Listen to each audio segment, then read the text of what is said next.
And here we are for the last round. Would you like to play first? Certainly, certainly. Would you like to keep it one under? No. No, I would not. This one, yes, we can keep. It has great potential.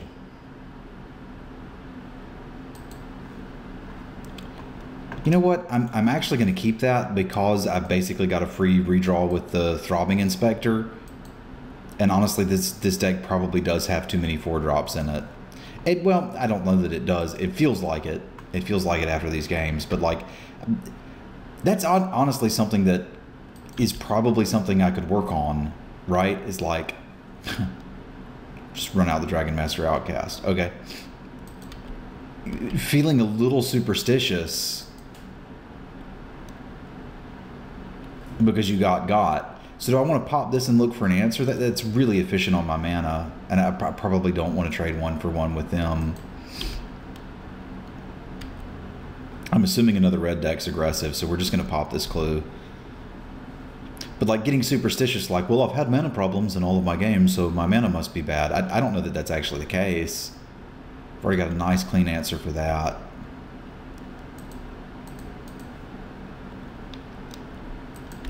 Restoration Angel has some thoughts. So we can play Das Syndic. Like, next turn is looking like Faith's Fetters. And then potentially Restoration Angel beats. I guess I don't even have to worry about it yet. Like, they can put some mana into it if they want to. So I'll get the Syndic going.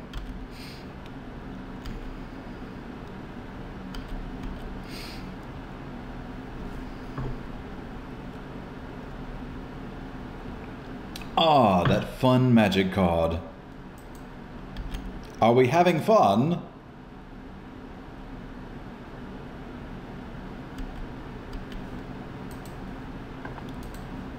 We are. Get drained.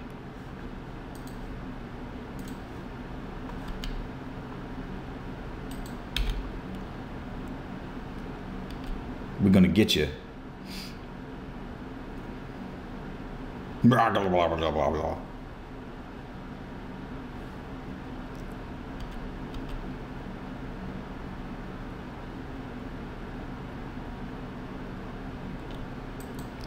Das Mortarpod is a pain in the butt.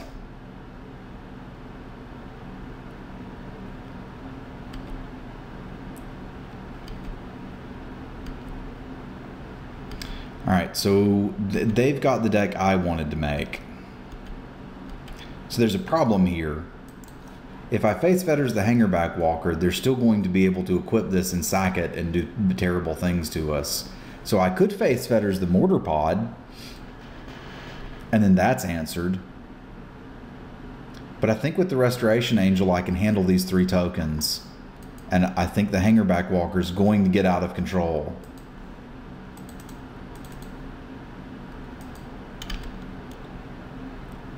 We got some more card draw coming up, so you can fire it off.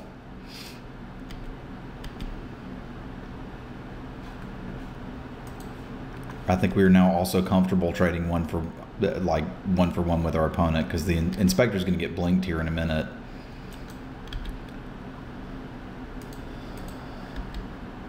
And I think we're the aggressor in the matchup currently, but it's getting close to not.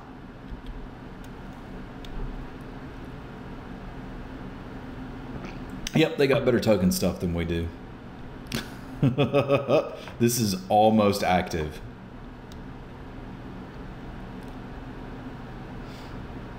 So we're going to need like a lightning bolt here in just a minute. That guy too? Why would you have that guy too? That's so many things.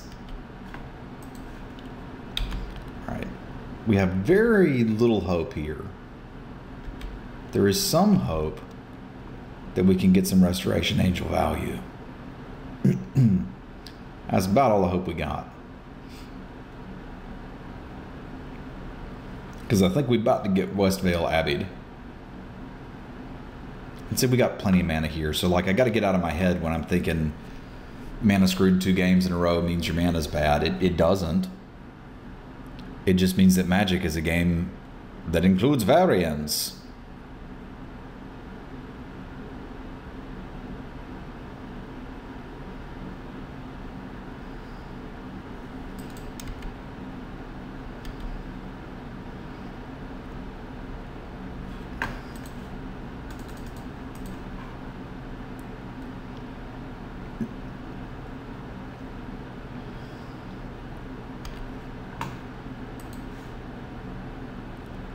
So if I block that, they can mortar pot it down is the challenge. Right, because it's going to take 2, it flies back, does 1. Yeah, I can't even block it, unfortunately. What I should have done is block it with the Throbbing Inspector and then bounce it and not take the 2 damage.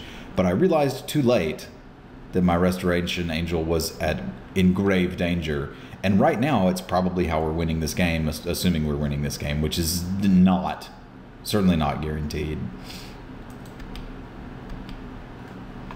Staff of Domination does some things.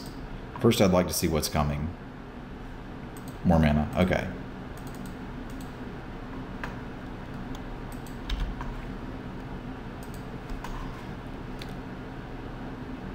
So this stops that. The problem is, well, there are a couple lands off of bad things happening there.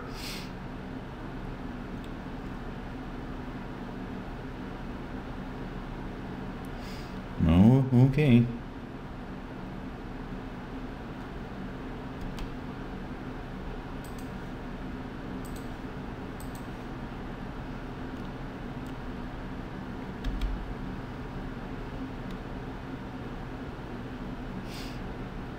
Doesn't make a lot of sense because I'm just going to block. Oh, you're looking to see if you can get my Throbbing Inspector out of the way for it. Well, you know what? You can. You absolutely can.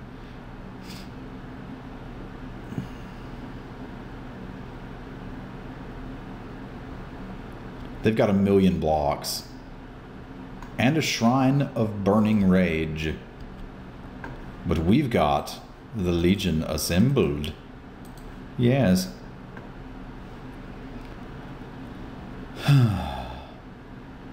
So I probably just need to like look at doing some blocking here. Well, anything I block with this is going to die. Can I take 5? I can tap it. All right. The Legion is assembled. I'm so happy right now.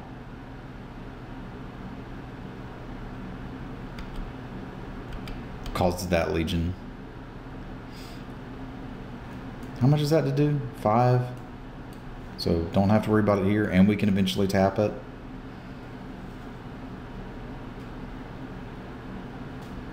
Tempt with Vengeance. So they get double the tokens I get if I take this tempting offer. I think that means we have to resist temptation. Create X 1/1s. Each opponent may create X 1/1s. For everyone who does, you create X 1/1s. So no.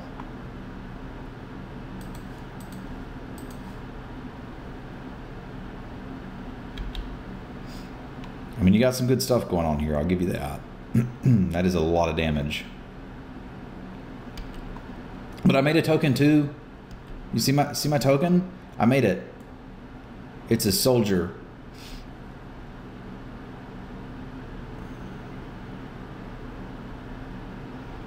So I can hit for 3, tap, block, take 1, 2, 3, 4, 5, 6, 7, 8, 9, 10.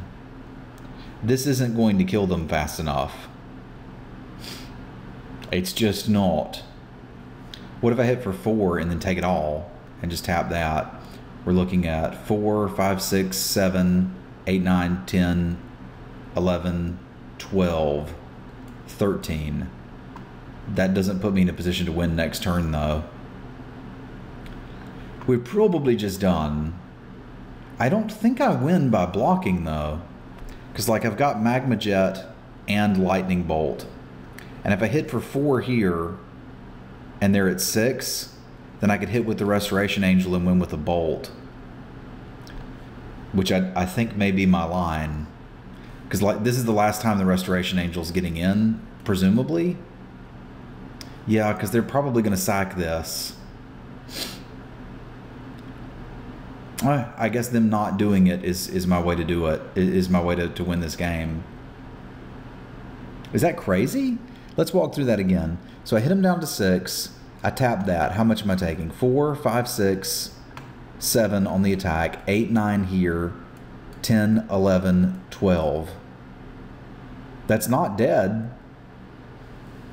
And then if I draw Lightning Bolt and they don't launch the Hangerback Walker at me, I can kill them. Even if they do in Swing Team, I can tap a token, swing with 3 soldiers. I think, and the Needle Spires. I think I can actually win this game if Lightning Bolt is the top card of my deck.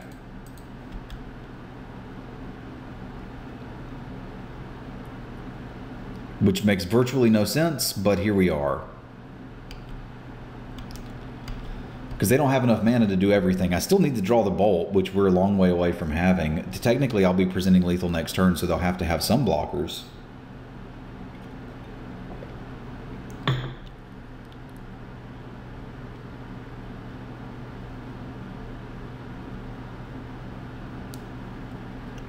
We've clearly drawn too many lands, so we need to sideboard out some lands.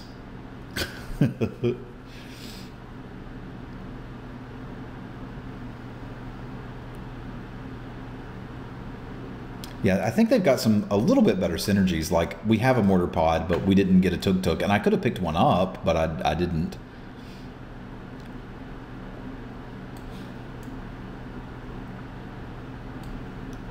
Hangerback Walker, I think, goes very well with the Mortar Pod. I guess they're doing mono red things, though.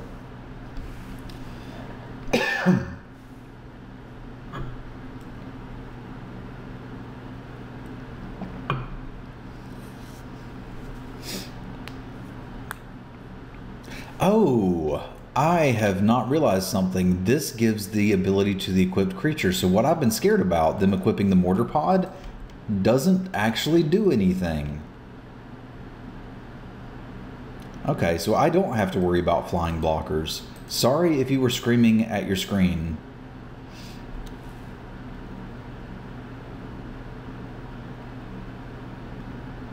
Because that's not a thing that we needed to be worried about at all. Because of the way the Mortar Pod works, they just can't do that.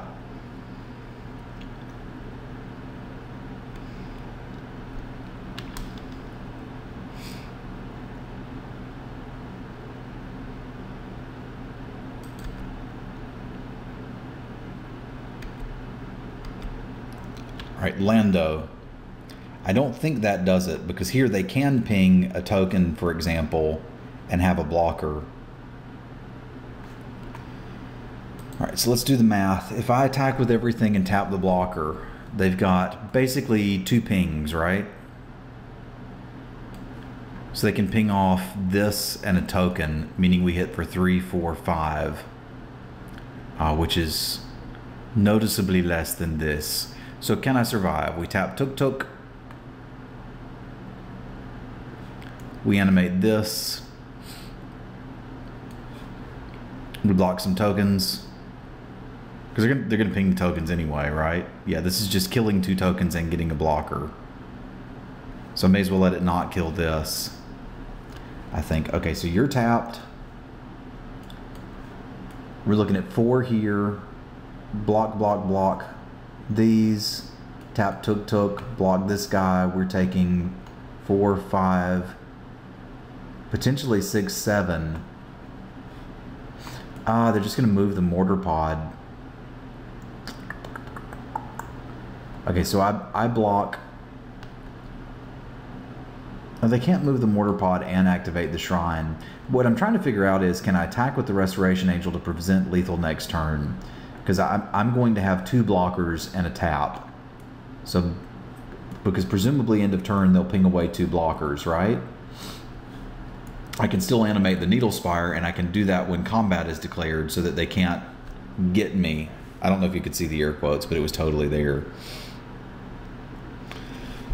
Alright, so I hit with this. What does this board look like? Let's say they just ping me and put me to 6. I tap this. They have a 1/1. They swing with their team. Block all of these. Tap Tuk-Tuk. I'm at 6. They deal 4 here by cracking the Shrine for 3. They equip the Mortar Pod, hit me for 1 more, and I'm not dead. I think that means I'm supposed to swing with the Angel and hold up activation of the Needle Spires and try to kill them next turn. I suppose they could use the Shrine next turn to kill my Angel, but I could always tap the Shrine upkeep if we want to go for that. This is a complex board state, but I think what I've worked out is that for me to win this game, I have to hit with this Angel again.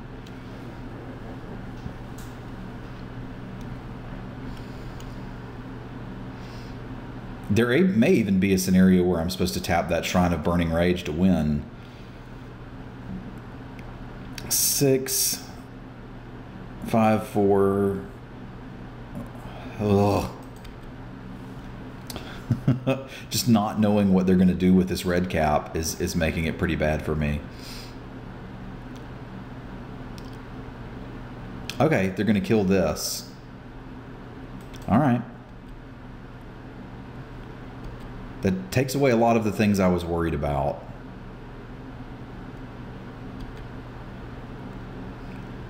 And I suppose that was my kill condition. So surprisingly, I think this is good for us.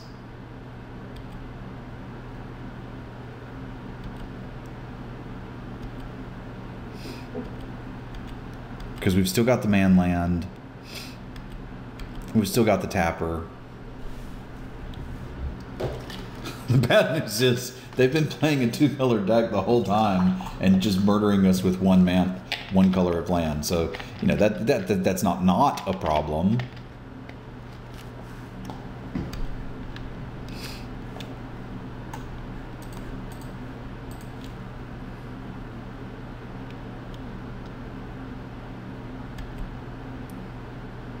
I don't think I was supposed to do that.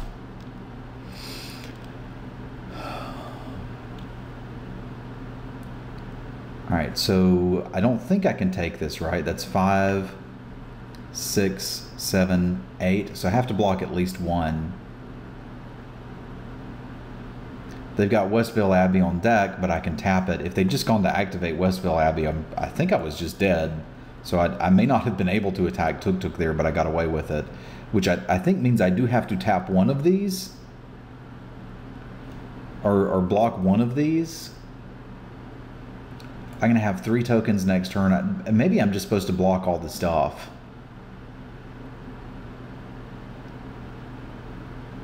Yeah, this is going to make them put mortar pod damage here. Which I think we're happy about. Like, I guess we have to try to kill them through dragon tokens in a minute anyway.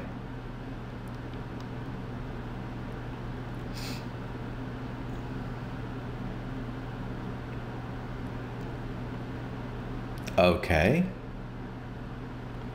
So again, 1, 2, 3, 4, 5, 6. Now they can't kill me. Can I kill them with 3 tokens? Lightning bolt off the top still kills them. Unless they just equip the mortar pod and pass, which is exactly what they're going to do. I like this cube. I have determined I indeed like this cube.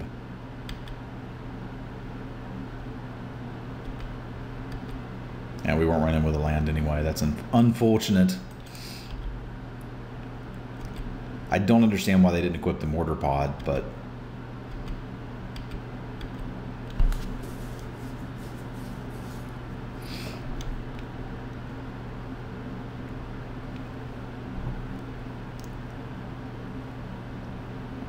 I'm not going to repeat the mistake of pre-combat tapping Tuk. Although maybe that's my only shot, right? No, we're just super dead. We're super dead.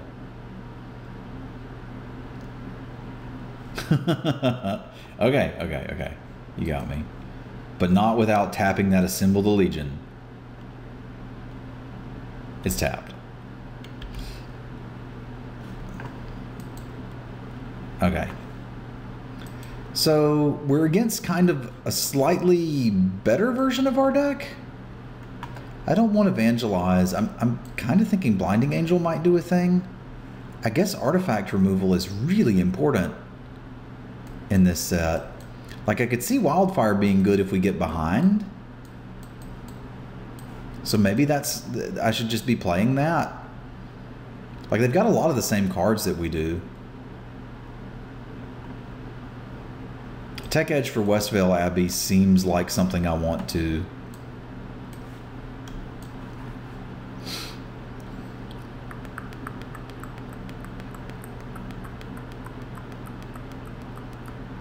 Revelark's okay. Assemble. Heliod has also not super impressed me. Maybe we just cut Heliod and play the Revelark.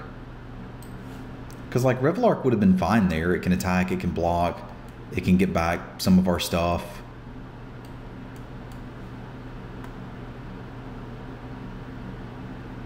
Yeah, I'll give this a go. We are in the finals after all. Let's just have a finals-worthy deck. Alright, this has a little bit of curve action going, and the Pinger's one of the cards I'm most interested in having against them, so let's do it. Riss, this is your chance to redeem yourself. Because you're redeemed. 1, 2, 3, 4 on the play is a curve of magical cards. Ah, the Crypt Breaker. Are you interested in trading your Crypt Breaker for Riss? Because I think I'm a little more scared of your Crypt Breaker than you are of my Riss. I could be wrong.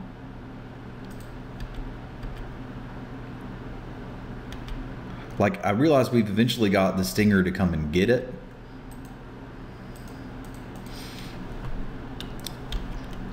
I may even O-ring it next turn, which feels weird, but zombies are a problem.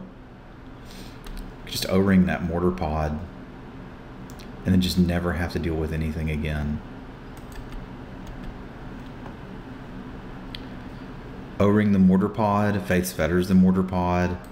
If I play the Stinger, I guess they can equip the pod and ping it. Yeah, with the Fetters in hand, I want to not deal with that mortar pod. I guess I could not deal with the Crypt Breaker and then let them play something else and Fetters the mortar pod. I really want to get this Pinger down.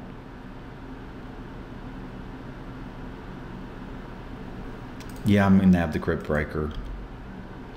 And then plan to Faith's Fetters the pod. Like, I've got a lot of time to deal with the mortar pod. I don't have much time to deal with the Crypt Breaker.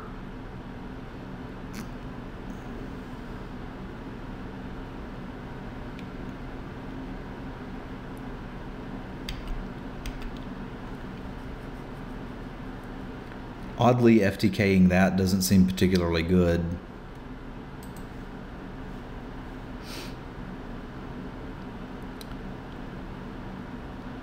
Yeah, I've got to stop that mortar pod. Well, I could face Fetters this, but then I'm just stuck dealing with mortar pod the entirety of the game. And I don't think we're going to beat them to death with a Seeker of the Way. So I feel like I can eventually deal with a 5/5. Because if I face Fetters that, it's just a matter of can they find more creatures. They probably can. Can I just keep the beats going though? Like, what if they just play something else and we Kavu it? Maybe this is my line to victory. It's just like ignoring the mortar pod. Now that I understand how Faith's Fetters works.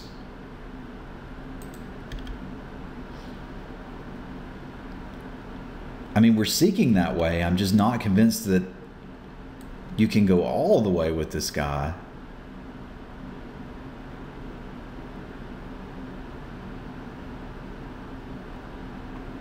Although I suppose if they're not going to cast anything, maybe we can.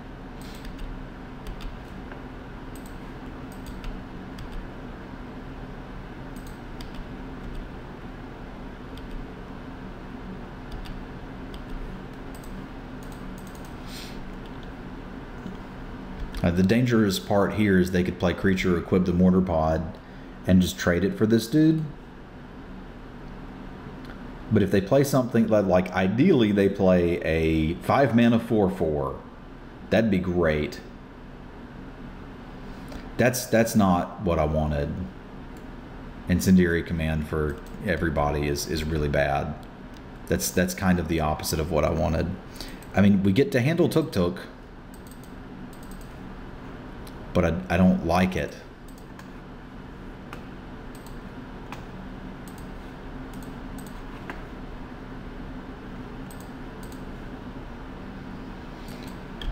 Because we are now out of cards, and a 4/2 is not the most difficult thing on the planet to deal with. But we could draw something like Assemble the Legion. Or Chandra or Gideon. Revelark.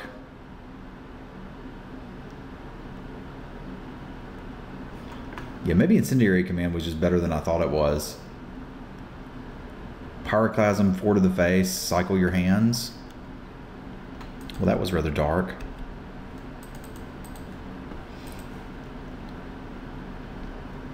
I think my red-white tokens deck is having some problems.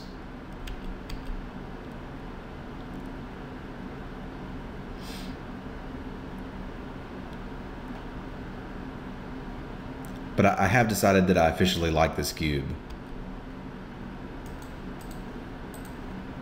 We could tap our Oblivion Ring.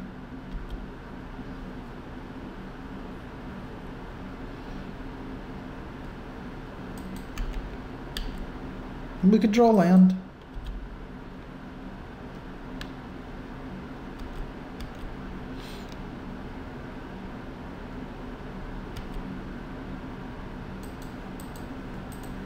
It's not exactly dominating the game, is it? I think we took a big risk deciding we were going to go all in on the Seeker of the Way.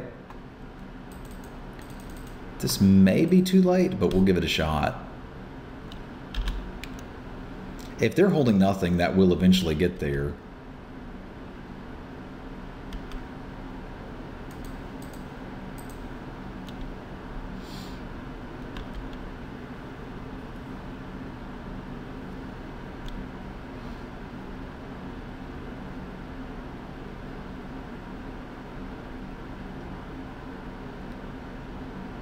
What is this? It's terrifying. A giant hangerback walker.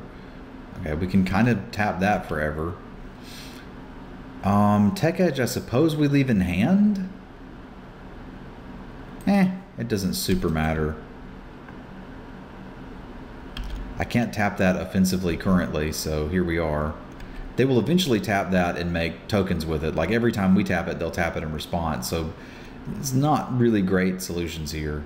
Haste, Shadow, whenever another creature is put into your graveyard from the battlefield, you may pay 1. If you do, return it. So it's a 1/1 unblockable. And when we kill something, it comes back. It's pretty good.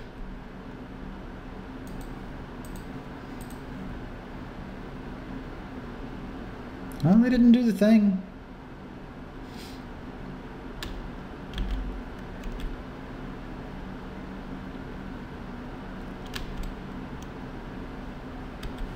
There you go.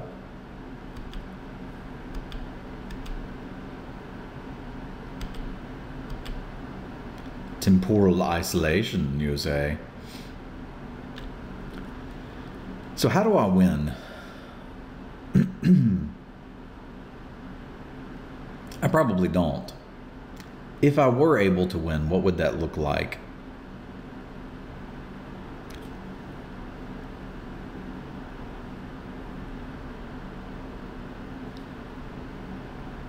Probably dealing damage with these tokens.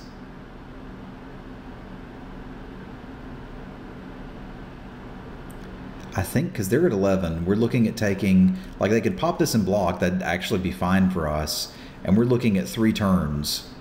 Now I do get to draw some spells, and I can prevent some damage with the temporal isolation. Not a lot, because they can go mortar potting. But I think if I'm going to win, it starts with attacking.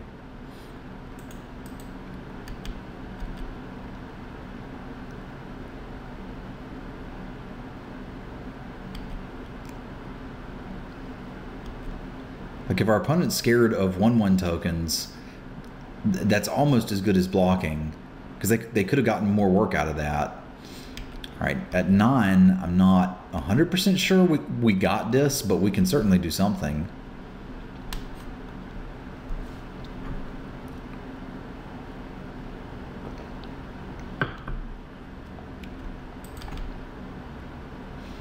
Let's tap a zombie. Probably isolate a zombie and take 4.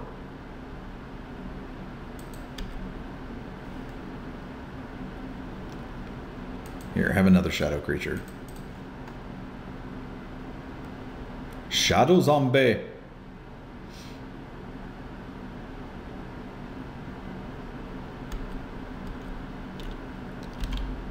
So maybe black-red is the token's color? Shrine of Burning Rage.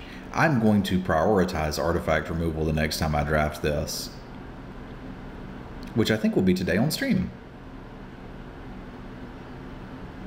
Fall of the Titans me for 5? That's so mean.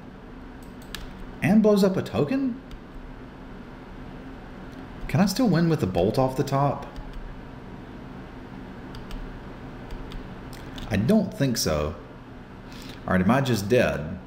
So we're looking at taking, tap that, 4, 5, 6, 7, 8, 9. Okay, so we have to block. The only thing I can block is this one. So we could tap this guy, chump that, take 3, 4, 5 mortar pod beats. I guess we have to hope that they're scared of something?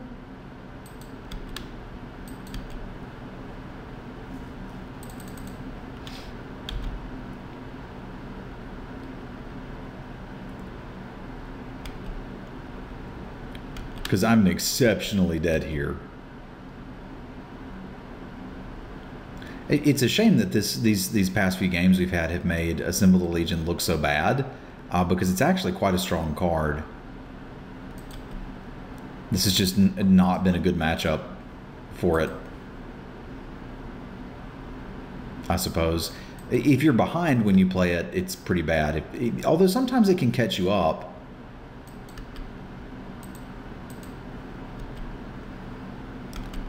Like here's 3, and they've got multiple ways of dealing the last 3 to us. And Fall of the Titans was pretty brutal. Yep. So if we go way back to the turn Tuk Tuk was down,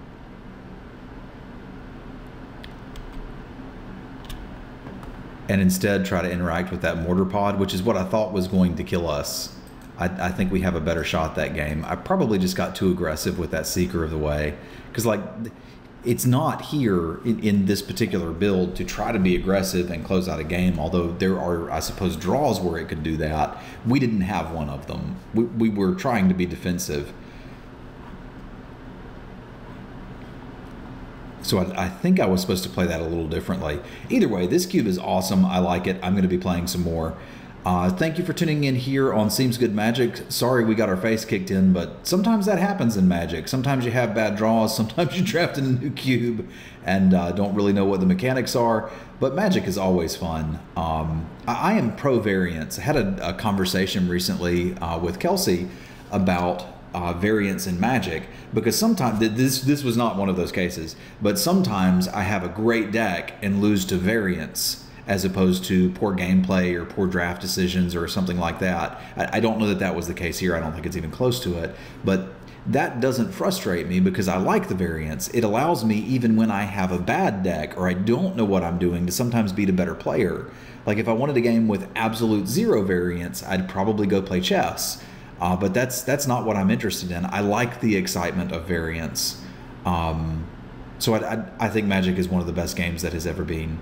Anyway, enough Travis babble. I appreciate you guys and gals tuning in. I will see you next week here on Seems Good Magic. And come say hi on the stream. It's twitch.tv/Simulin. Have a good one.